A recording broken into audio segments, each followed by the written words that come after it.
Thank you for making an effort to join us this afternoon. We're all here to continue our fight to save Peel Hall, to keep the battle alive. Our fight isn't over, and we still believe we can beat Satnam again, despite having an appeal hanging over us. We can all still make a difference if we stand together, we don't give up and continue to fight on technical issues.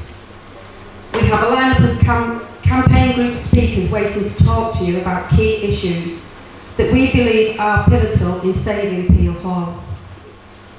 We all love Peel Hall for many reasons: the walks, the fresh air, the wildlife. Many of you, like us, have lived with Peel Hall on our doorstep, and we don't want it sacrificed in order to increase Satnam's bank balance. But first, we have two special guests, speakers who are ready to take to this stage. Both are Warrington born and bred, and when we asked them to join us today, they didn't hesitate to support our cause. Both have connections with Peel Hall, and that's why they are here today, to stand with us. The first speaker you'll probably recognise from TV. I will introduce her very soon. The second special guest is internationally renowned archaeologist and author, Mark Ollie. We hope you find what they have to say very interesting.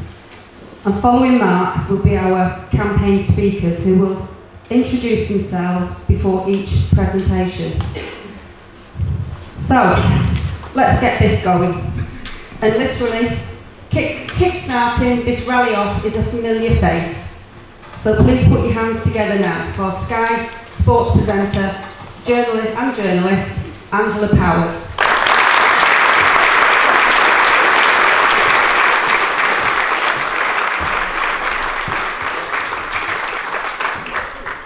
Hi everybody. I was really nervous about standing up here because we were just talking about when you talk to thousands on television, the only look into is a lens. You can see everybody's face, but luckily the lights are down, so I don't know whether you're smiling or frowning, so that's a good thing. I've written some words out because I wanted to make sure I got the message across rather than just sort of ad-lib it, so if I do stumble a little bit, please bear with me. A beautiful spring day like this should put a song in your heart and a smile on your face, but for some reason this morning, it makes me feel dreadfully sad. You just heard the song Mr. Blue Sky. Well, Blue Sky, it does it. It brings out the true beauty of our green and pleasant land. The colours are more vibrant, the sounds and the smells seem to touch the senses that little bit more forcefully. We see nature in its full glory. I was born and raised in Orford. Even then, in my part of the Fod, as we affectionately call it now, wild open spaces were already rare. Yes, Orford Park continues to be a vital lung in our area, but as young people, we saw that as a place for adults walking their dogs or for them to take their toddlers to play on the swings. For anybody in between, the park he'd see us, and as soon as he laid eyes on us, it would be, off you go, get off the park.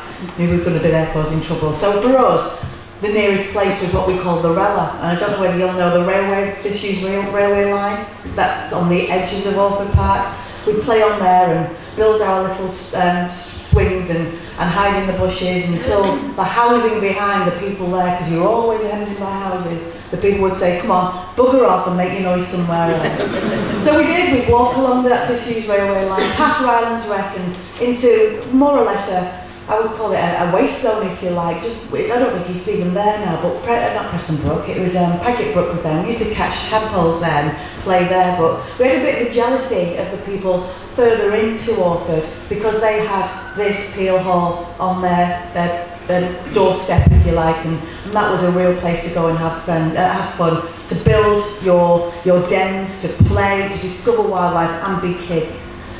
You know, it seems a long time ago now that I was a kid, but I remember the joy of that so much.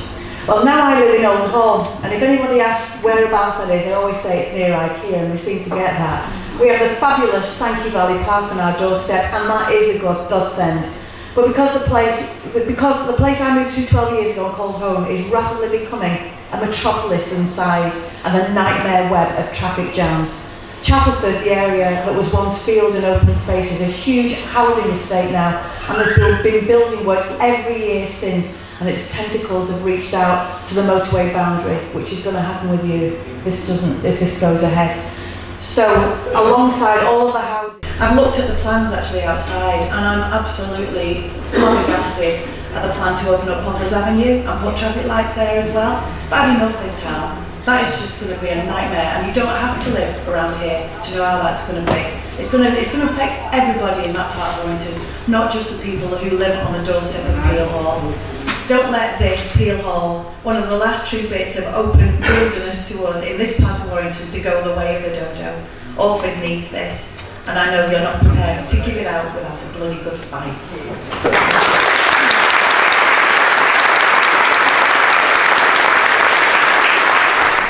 I first came in contact with Peel Hall as a youngster because I had relatives that lived on Poplars. And I went and played on there as a youngster, and it's always been open space as long as I've known it to be. And when we came to do archaeology there in the 1990s, it was the previous campaign to this one. So you turn the clock back 10 years, 15 years. We then were using archaeology, not because it has any power, okay? I can't stand up here and give you something that will stop the development. Because unfortunately, in the government's wisdom, they don't count archaeology in this country as important as they do in other countries like Europe, okay? So we can't stop the development, but we can jolly well cause a lot of inconvenience, which is what I was about. What we did was we broke the site into separate units, and we found a pretty good reason for them not to build on each part of the site separately. And I've looked at the plans, and I don't see that all of those reasons have disappeared. There's still a common land there. There's still 30 foot of peat sat over running sand that the new town said would never be suitable for building. There's still areas within there that are historical, that are listed, that are protected, that will cost them a tremendous amount of money to put right. But the things that will really stop it, if you really want to get involved, is things like the traffic, okay, the traffic management, people, environment. And one of the most important things, you might remember the people that lived at Radley Cottage, the Nailers. I have no idea where they are, I don't even know if they're still alive, but they spent their lifetime looking at the natural environment. And when we went on there in 2002 to do an excavation on their property, they had systematically, over a period of about 10 or 15 years, catalogued every single piece of nature, okay? There were toads, there were bats, there were some amazing moths and butterflies like you've never seen, hundreds of birds, all sorts of nature, that really at that point should have meant that the development effectively came to an end. Satnam's response, I don't know if the locals can remember, was to roll on the bulldozers and flatten every single piece of ground they owned. That was their response at that time. So, thank you for your time today. There's a lot of information we're going to give you, but my particular angle is the public health impact of increased cars really in our area is a big concern. The well-being and health of the town is sort of close to my heart because of my career, and also because I live in this area really. And there's a few things I just wanted to point out to you, which you can read through yourselves. It's all public access. There was a report released just a couple of weeks ago by the Chief Medical Officer for our country, who said that she was very concerned that air pollution, particularly from car emissions, is a very under-researched area, and we're not quite sure of the health implications of it. But what she was absolutely categoric about was that it was responsible for certain cancers, cardiovascular disease, chronic obstructive pulmonary disease and asthma. Those diseases are very prevalent in our town already. We have a higher than average mortality rate from those diseases. And Warrington themselves have told us that we have 95 premature deaths a year from air pollution already in our town, which I think is wholly unacceptable really as well. Further to that, things like the impact on children is a particular concern. Another report by the British Lung Foundation told us that children who are situated in the back of the car are exposed to massive amounts of toxins when you're in stationary traffic. So typically your school runs, your nursery runs, your work runs with your children in the back of the car. Because of the ventilation systems in our cars, that toxic air is pulled in and it's pooling at the back of the car and causing a very big exposure risk to children. What we also know is that it's chronic ongoing exposure to these things that's bad. It isn't just small bursts of exposure that's the worst for our health really. If you think about the proposed developments, we think that there's potentially going to be an additional 2,000 cars at a very conservative estimate on our roads. So just think about the impact of that for our quality rating. Good afternoon, my name is Jeff Settle and I'm chair of the Warrington Nature Conservation Forum. Today though I'll be speaking as a concerned local resident, lived here over 30 years. I'm going to be talking about the wildlife and natural environment on our doorstep and highlighting the issues and threats that Peel Hall faces from Sackman. Now the first two excellent speakers stole my thunder, but I'll try and build on what they've started off doing. Peel Hall is a very rich and comprehensive variety of wildlife and wildlife habitat, as the ecology reports testify, and also the Cheshire Wildlife Database, which is called Record. There are 281 different species that have been recorded on the database. They consist of 110 species of bird, there's 84 flowering plants, and I could go on and on, and then 7 mammals. So it's just a very, very deep and good, strong variety of wildlife. But of the 110 species of birds, 5 are on the critical risk list, and include the skylark, the grey partridge, the grey wagtail, pockard, and the woodcock. And there are 27 on the amber list, which include things like the black-necked glebe, common sandpiper, house martin, willow warbler, kingfisher, and tawny owl. So some of those may not mean much to you, but essentially it's a very rich area for the birds, for the migrating birds, birds that live, breed there, and the birds that pass through. Another reason some wildlife are not being seen has been the successive attacks, repeated attacks on the wildlife and wildlife habitat. I think it may have been Mark that mentioned it, by the landowner using tractors, bulldozers, and last year was a giant yellow spray machine. And these activities have occurred over several years, and they've been filmed by one of our members here tonight, it's getting dark, by Chris Digitas. His drone flew over that site during the bird nesting and breeding season. Now it took the Warrington Nature Conservation Forum years to get Warrington Borough Council to recognise and respect that breeding season. But whereas there's Sackman last year with their big stray, spraying along, while some of the birds had nests on the ground, one of the nests is seen in one of those videos to go into the nest, presumed to protect its young, and yet this spray continued spraying the bird and the nest, and there was no movement from the bird after that. Now this was reported to the police, but they were reluctant to act until there was much more stronger evidence. But as this is private land, such action would mean those people would have to trespass on private land to collect the evidence, which is a bit like a catch-22 situation. Anyway, we believe that responsible landowners should be taking every action they can to protect the environment. They should not be attempting to kill off wildlife and wildlife habitat by bulldozing their habitat into huge piles and setting them alight as they did in August 1999. The smoke from that episode, the fire billowed across the M62, causing motorists all sorts of problems, and it also meant that the fire engine had to come out, at least one was called out to deal with the incident. So it shows what regard they have to the area, to the people driving the cars, etc., etc. like that. I'd just like to give one person, I don't think he's here today, a mention, that's Steve Dodd. Now, he's, more than anybody, he's put the wildlife of Peel Hall on the map, primarily through his photography.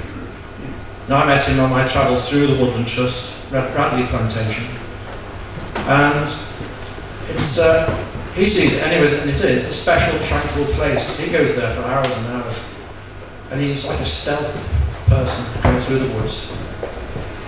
It's peace and quiet he loves. He has his camera, and he probably makes out he's a tree or he just doesn't move, but he gets some wonderful shots. And as you pass through the other smaller wall there, you'll have seen some of his photography. Well, this was recognised about 2 years ago by the Warrington Guardian. Had at the time Warrington Guardian's Greater Green Champion. He won that award for this work with photography. But it also gave him the motivation then to set up the Peel Hall Conservation Group and pass on those skills and passion, etc. And then he went on to win funding from, I'm not sure if it was Wren, but some other similar organisation. And that enabled him to set up this group and also begin restoring the John Parr Meadow, which had been, it was named after John Parr, who was a councillor in Winwick. And the idea was it was going to have lots and lots of wildlife flowers year after year. It was just like a bit of doing. But nobody had been looking after it because it takes time and effort. And the saplings, the smaller trees had grown up and taken root. And the idea was they just infringe on that area.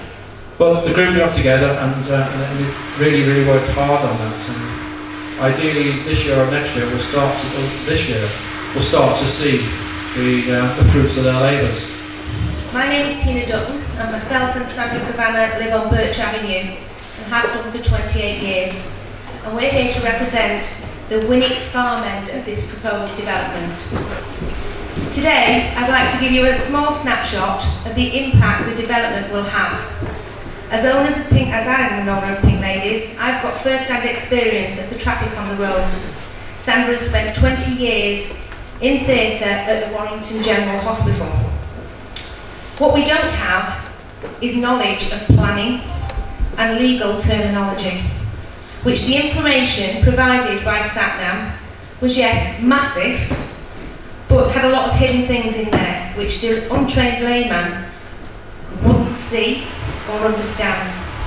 Furthermore, there are two conflicting plans. Which one's correct? We feel they're just trying to confuse us.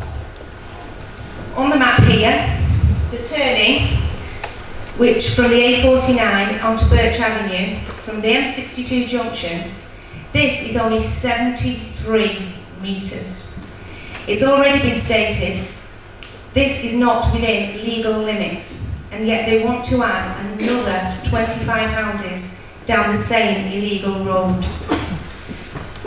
The roads, Birch Avenue and Elm Road, cannot sustain any more traffic. When they built the Alders at the bottom of Birch Avenue, we were told we would be only looking at an extra 18 cars per day. Of late, we've regularly got 40 to 50, and the overspill is parked on Birch Avenue. The road is quite narrow, and fire engines, ambulances have had difficulty getting through, with the cars from the residents that already live there. I had an ambulance at my house, and I got a knock on the door asking if we would move the ambulance as they couldn't get through. Now, it's been quoted by SatNam that they will provide 15 off-road parking bays to help, which we feel will be filled with the overspill. Now, what we're concerned about is in the small print, it says subject to change. We have had first-hand experience of this when they built the Alders. It has had a change 3 times. Extensions to the buildings, 24-hour care, not supposed to be. Restricted opening times, especially at weekends, it's open. A fence erected all the way round with electric gates. We were told that friends and family could park on there. We believe that it's SatNam's intention to change things once permission is granted. If one of those changes is to open up the road that is leading to the 10 proposed houses, so that the traffic wanting to get to the units they propose at the top end of the field next to the motorway, Birch Avenue will become a rat run. Elm Road will have cars trying to park at the top of their road, hoping that they can walk through to the units. It has been proposed to put traffic lights at the top of Poplars. I'm sure many of you have used Junction 9 of the M62. Now imagine the impact of the traffic lights would cause. It would only take 2 HGVs, maybe Stobart wagon or a Royal Mail wagon, to be stopped at the lights. Birch Avenue would be blocked. If the lights are anything like the ones at Aldi, which let 2 or 3 through, This will cause a backup onto the island, causing chaos, both traffic on the bridge and the traffic on the slip road coming off the M62. These figures have not been accounted into Satnam's road traffic impact assessment. It does not incorporate any, in fact, neighbouring developments, road traffic levels that we are likely to see coming through into Warrington. So Florida Farm, 37 hectares of industrial and distribution warehouse facilities. So very similar to what you're seeing at the moment at Junction 8 on the 62 of the Omega development. Parkside Colliery, 110 hectares of new logistics and manufacturing facilities. Both sites will drastically increase the level of HGVs using the roads, a large share of which will no doubt use the A49 to gain access to the M62. Okay, so what we try to do here now is try to give you a bit of a picture of what we expect to be the anticipated traffic flow when these sites do eventually come online. So I've put a couple of notes up there, just down the left-hand side to give you a flavour for where we are. So the left-hand, well, I can do with this, can't I? So, okay, so this is the A49, and we're running here from Winwick Warrington up to New to the Willows, and obviously that will run further up to the A580 East Lancs. We've got the M6 coming right down the middle here. And if I can, this is the Winwick Linkway. And through here is Goulburn Road coming past Hermitage Green Lane. Okay, so that's Parkside Colliery. Okay, so we'll start with Florida Farm. Okay, so that's, sorry, here we go. So that's the first route that we anticipate the likes of HGVs taking, and other vehicles for that matter, when the M6 has issues, which it frequently does. The route from Florida Farm up to the M6 will be stationary. The concern is that obviously that would be the next obvious route for vehicles to take to try to get to Warrington and beyond onto the M62.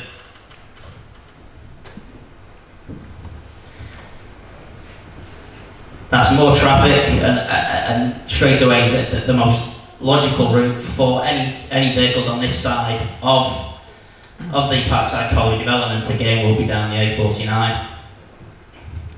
And we'll start to move through these a little bit quicker.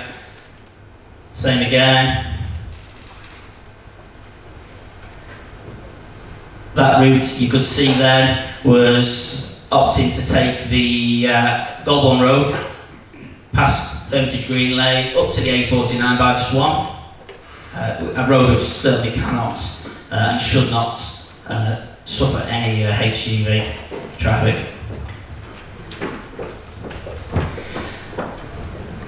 Okay, that route you saw that vehicle take then, this is a new proposed bypass from St Helens Council, and that is taking you from what is the Goulburn Road up to the M6 junction 22, which in principle it isn't actually a bad idea. Unfortunately, all it does is when we have issues on the M6 here again, because that is the logical route to join the M62.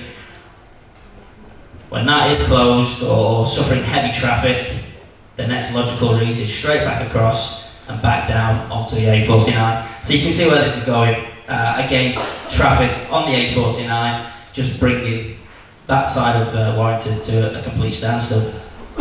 It is more traffic on a day-to-day basis. It's more sitting in cars, going nowhere. And as Joe said, stationary traffic, cars, they do not mix, certainly when it comes to our health.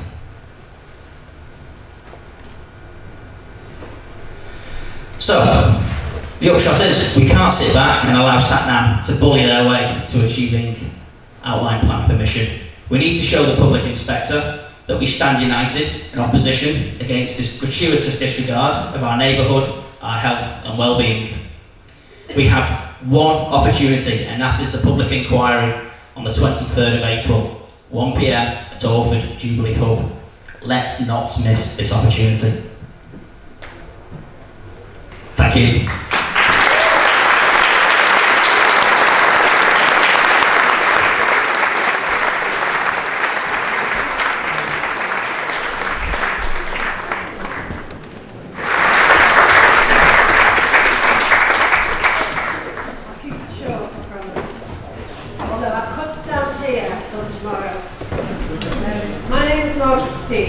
I've lived in Warrington for 38 years, and for 27 of those years I've lived at home here. And I'm here today to speak up for our village.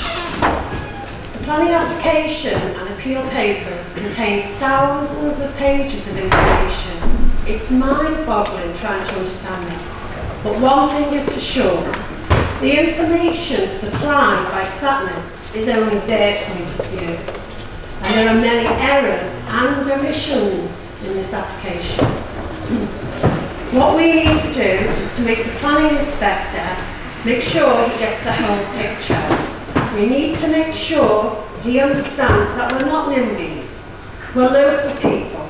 We know the area, and we know that Peel Hall is not suitable or sustainable for 1,200 homes. We need to show him that we care about our community and the future of our children and grandchildren. Satnam's plan is for a minimum of 1,200 homes. These plans include building 150 of them at the end of our village. The only access to these homes will be through our village on Mill Lane. According to one document supplied by Satnam, they say, and I quote, an extension of Mill Lane into the south. This access will serve approximately 150 dwellings and is generally the same arrangement that was accepted by the inspector at the 2013 appeal. Accepted by the inspector? No, Mr. Satnam. The inspector refused that planning application as unsustainable. What she actually said was, this appeal is dismissed and planning permission is refused. Some of the reasons for the refusal were no reasonable access to facilities, shops or schools. The footways in Mill Lane are substandard in width and some sections are missing entirely. And most journeys would be too far to realistically consider walking. My name is Tim Sullivan. I've lived here for 30 years. I've raised my family here and I've walked dogs on Peel Hall for 20 years. I'll be quite brief. Just want to talk briefly about the plans which Satnam are putting forward for public transport, which is quite an important aspect of sustainability. And they give a very clear message in the documentation. The message which comes through loud and clear is that they want us to believe that the people who live in these 1,200 houses and those who work in the industrial units and the care home will mostly use public transport to get to and from the site. That's what I thought too. They have to connect this, don't they? Because that number of houses means easily 2,000, 3,000 extra cars, and as we've just heard, it simply can't fit. We know that the local infrastructure simply cannot cope with that already. So developers talk about a set of travel plan related mitigation measures. So I read into these and found out what they are. Essentially, there are two measures, two practical things they're proposing. The first is, if you buy a house on Peel Hall, they'll give you a £250 voucher, which you can spend on public transport or on buying a bike. It's quite a good deal. Buy this 350k house and you get a free bike with it. That's a one-off payment, so that's just once in a lifetime. They also expect Network Warrington, however, to extend the existing bus services into the estate, although Satnam won't be paying anything towards that. The second thing that Satnam will do is they'll give us all a travel information pack. The travel information pack looks absolutely awesome. It will contain information about the location of bus stops and will tell people about the health benefits of walking and cycling. So that's a brilliant plan. A voucher and a leaflet on the joys of cycling. Now, the appeal documents also make a lot of claims about train journeys to Manchester and Liverpool, and they suggest that these are 20-minute journeys. And the quickest routes, the quickest journeys are 20-22 minutes once you've got to the station. It's easy enough to calculate these journey times. You just use the Network Warrington website. And if everything works perfectly, so if you walk straight out of your house, step straight onto the first bus, there are no delays, and all the connections work, it takes about an hour to get to either Manchester or Liverpool from that part of Warrington.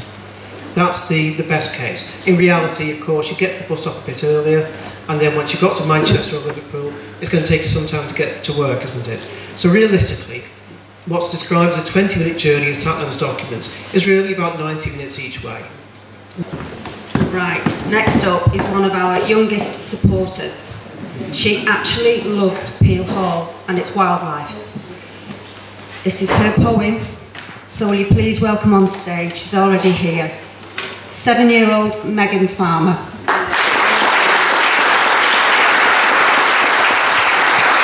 Peel Hall is a place I love to be. Peel Hall is where I am free. The sun shines down and makes me smile. I love to stay there for a while. I love the green and the clean fresh air. Peel Hall is a place I love to share. It's a home for creatures great and small, with butterflies, moths and bees and all. I never want to say goodbye to the peaceful green and the bright blue sky, or lose the flowers, the birds or trees. Peel Hall is a place I love to be, so keep it safe for you and me.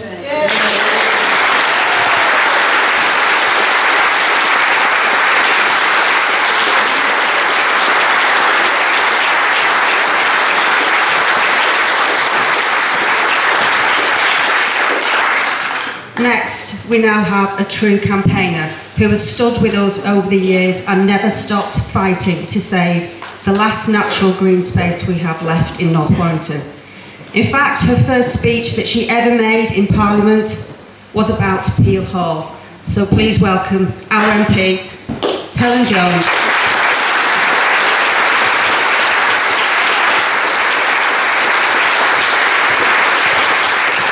Thank you very much. As has just been said, I'm the MP for Warrington North, and I'm as mad as hell. I'm mad because no one listens to our community properly. What we've seen this afternoon is a community united and a community that knows what is important. The quality of life we have, our health, a green space for our children. And yet we have had to fight over and over again for more than 20 years now to prevent Satnam taking over that last green space in North Warrington. It's time we were listened to and they were seen off once and for all. Because we all know what Satnam are like, don't we? Yep. We don't trust them. Do you remember when they ploughed up the sites, supposedly, to plant potatoes? Anyone see any potatoes anywhere? Remember when they sprayed insecticide all over it? Remember when they tried to bully and browbeat people out of opposing them?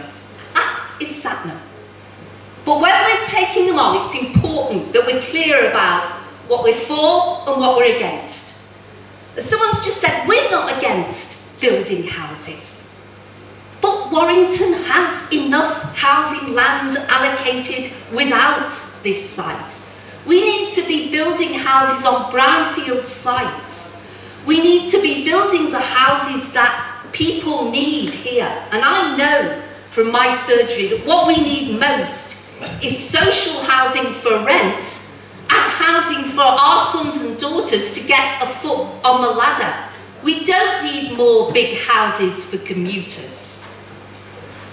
And does anyone really believe that if Satnam get planning permission, they'll keep their promises? They have no record of keeping any promises, so there's no hoping that they're going to change. Does anyone really believe they'll keep that 30% so-called affordable housing in? Which, by the way, isn't affordable at all under the current regulations. They will buy themselves out of it, as every big developer seems to do. Does anyone really believe they'll protect hedgerows and wildlife habitats? Well, they've no record of doing it so far. Does anyone really believe they're going to protect the ecology of the site after they've shown every intention of destroying it? Because I don't. So it's time we told Satnam what we don't want here. We don't want our roads even more congested and more pollution, ruining the health of us and, most importantly, of our children. We don't need a new big supermarket. The town centre is struggling as it is. We don't need more takeaways. Our children are unhealthy now because of their diets. We don't need another pub when our pubs are struggling to survive now. And we don't need more business on that site. We all know what happened on Amiga. What was intended to be a site for high-tech industry couldn't be sold and now is mostly warehousing. And they have started to build houses on the Amiga site, of course, because they can't sell the business units. Does anyone believe Satnam won't do the same? Yeah? So the answer really is, Satnam, we don't need you. And I want to say to the council, who will lead the fight on this, you better get the best planning QC in the business for this fight. And I know councillors have already been lobbying the chief executive to do that, because we are in the fight of our lives with these people. Because planning law was changed, there is now a presumption in favour of development. We have to overturn that presumption. And the best way to overturn it is for local people to turn up at the inquiry, to put to bed the lies that Satnam are telling about traffic management and about the number of cars that will be on the road, to make it clear that we know this area. We know what is needed and we know what it can't sustain. And it can't sustain Satnam. So I do urge everyone to turn up at the inquiry, to make their points. And they have to be planning points, remember. There are lots of things that people say about this site, but they have to be things that the planning inspector can actually take into account. 20 odd years fighting these people is far too long. Let's finish it off once and for all in April and tell Satnam enough is enough in this town. We want to keep our last green space. We want to keep a decent quality of life. We want to have a proper environment for our children to grow up in. We want them to be able to run in green spaces, to play properly. It's time for Satnam to go. And it's time for us to make them go once and for all. So let's do it.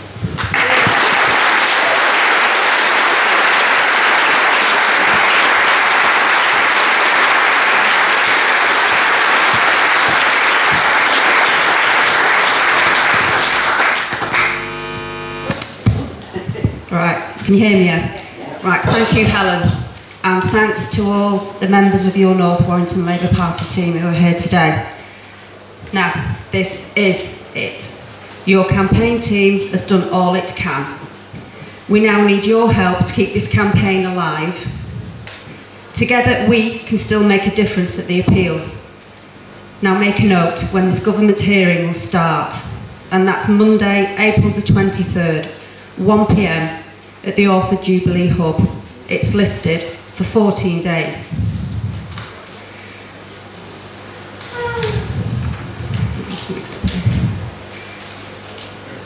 Now, when those doors open and when the opening speeches start, we want to see our council officers and legal team roll up their sleeves and get ready for a hard and dirty fight. And after all, they are defending the wishes of thousands of residents. Your campaign team will be there, and we are hoping that you will stand with us in a show of determined strength. If you can spend a morning, an afternoon, a day, or even an hour, please come and stand with us, because it will be noticed. And before you go, I hope you've all got window posters with you. When you go home, put them in your window for all to see. Make sure it's visible from the road.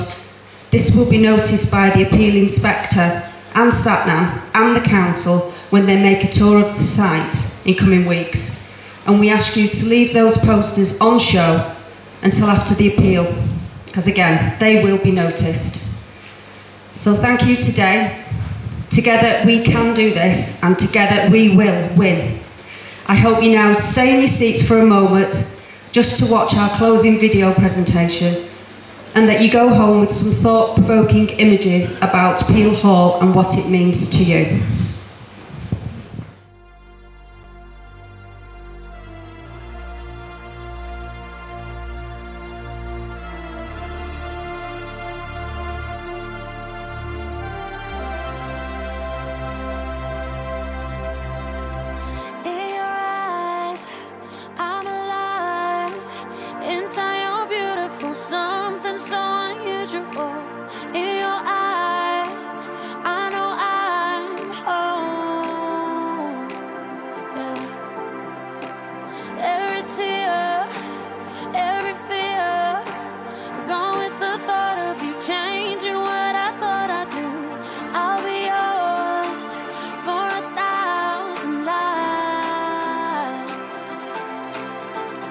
I'm free as a bird when I'm flying in your cage. I'm diving in deep and I'm riding with no brakes. And I'm bleeding your love and you're swimming in my veins. You got me now. Been waiting for a lifetime for you. Been breaking for a lifetime for you. Wasn't looking for love till I found you. On the night for love till I found you. Skin to skin, breathe me in. Fill with your kiss on your lips. I'm made of ecstasy. I'll be yours for 1,000 nights. I'm free as a bird when I'm flying in your cage. I'm diving in deep and I'm riding with no brakes. And I'm bleeding your love and you're swimming in my veins. You've got me now. Been waiting for a lifetime for you. Been breaking for a lifetime for you. Wasn't looking for love till I found you. On the night for love till I found you. Been waiting for a lifetime for you. Been breaking for a lifetime for you. Wasn't looking for love till I found you. On the night for love till I found you.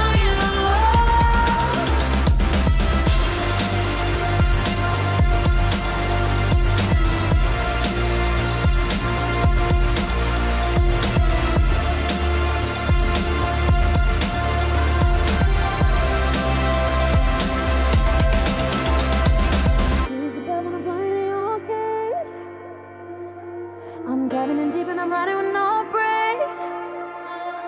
I'm bleeding your love, you're swimming in my veins. You got me now. Been waiting for a lifetime for you. Been breaking for a lifetime for you. Wasn't looking for